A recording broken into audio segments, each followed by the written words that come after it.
Inamin ng Malacanang na gobyernong gumasto sa eroplanong sinakyan ni dating Pangulong Duterte patungong The Hague sa the Netherlands.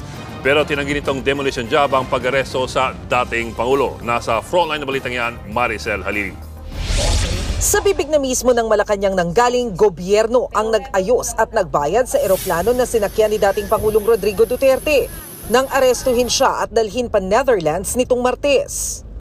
Opo, ina-admit po na ang palasyo po ang nagbayad, ang gobyerno po. Ito po ay sabi nga natin kapag hiningi po ang assistance, siyempre po dapat kumpleto po.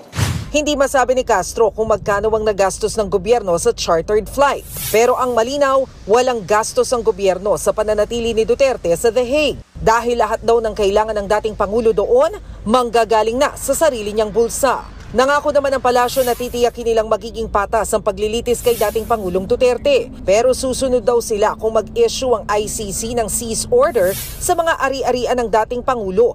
Basta siguruhin lang na wala itong nilalabag na batas. After natin dala po ang dating Pangulo sa ICC, wala na po kamay o responsibilidad ang gobyerno kay dating Pangulong Duterte. Kasabay nito, itinanggi naman ng Malacanang na demolition job ang pag-aresto kay Duterte. Taliwas yan sa paratang ni dating PNP Chief at ngayon Senador Bato de la Rosa. Paano po magiging demolition job kung ito pong kasong to ay na-file na? Hindi pa po panahon ng eleksyon, hindi pa po panahon ni Pangulong Marcos. Ito po, naisampa po yata to kung di ako nagkakamali taong 2017. Matagal na nga po eh.